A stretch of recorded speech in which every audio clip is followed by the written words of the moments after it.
autorisé à tenir un propos un peu paradoxal au sujet du PMU. Alors le PMU, c'est une histoire, c'est une entreprise qui a très longtemps innové. Depuis très longtemps, il fallait avoir l'idée, dans les années 1860-1870, de créer ce qu'on appelle un pari mutuel, c'est-à-dire un pari où les joueurs jouent les uns contre les autres. C'est pas l'opérateur qui prend le risque, c'est un jeu de société grandeur nature. Ça, c'était l'idée du PMU. Il fallait, dans les années 30, trouver un moyen pour que le PMU et les revenus du PMU financent la filière hippique et les 70 000 emplois, directs ou indirects, liés à cette filière. Il fallait, ça a été la grande idée, dépasser largement le cadre des hippodromes et envoyer le PMU dans les points de vente. On en a 13 500, j'espère qu'on en aura beaucoup d'autres demain. C'était évidemment un vrai esprit pionnier.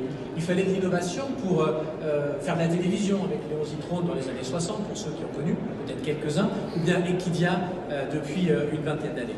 Donc c'est vrai que le PMU n'a attendu personne pour beaucoup innover. Pourtant, quand moi je suis arrivé à la tête de l'entreprise il y a une dizaine de mois, très paradoxalement, Daniel, j'ai un peu mis le bémol sur l'innovation. Bien sûr, on fait du digital, bien sûr, on a du pari en Bluetooth, bien sûr, on peut préparer son pari sur mobile et puis venir jouer en point de vente.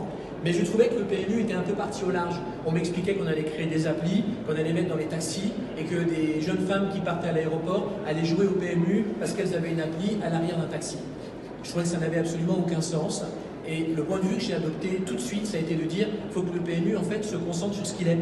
Il faut qu'il admette ce qu'il est, c'est-à-dire un jeu de sagacité, un jeu de turfiste, un jeu d'experts, un jeu de passionnés, et qu'il s'occupe de sa clientèle. Et l'innovation principale qu'on est en train de mettre en œuvre aujourd'hui au PMU, c'est l'écoute ferme et définitive de sa clientèle. Tout le monde dit qu'il écoute son client, mais nous on essaie vraiment de le faire.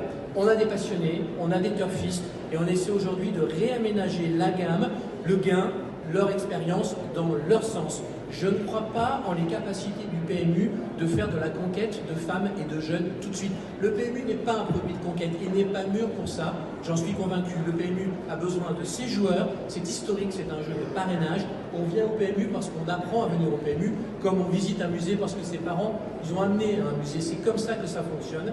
Et je pense que l'objectif, l'innovation majeure du PMU actuellement, c'est de se recentrer sur sa clientèle, de s'occuper de celle-ci, de la rendre plus heureuse et d'espérer que par cercle concentrique, elle sera capable demain, par parrainage, de se redéployer. Et pour ça, bien sûr, on a besoin des points de vente, nos points de vente traditionnels que vous connaissez, les bars très associés à l'image du PMU, mais aussi, bien sûr, les points de vente de presse. Voilà pourquoi on a souhaité être là cette année auprès de Daniel et des équipes. Et voilà pourquoi, effectivement, pouvoir être de plus en plus présent dans les points de vente physiques qui, finalement, correspondent à la clientèle qu'on a aujourd'hui, nous sommes très importants. L'innovation du PMU, elle est là, ce retour à ses racines.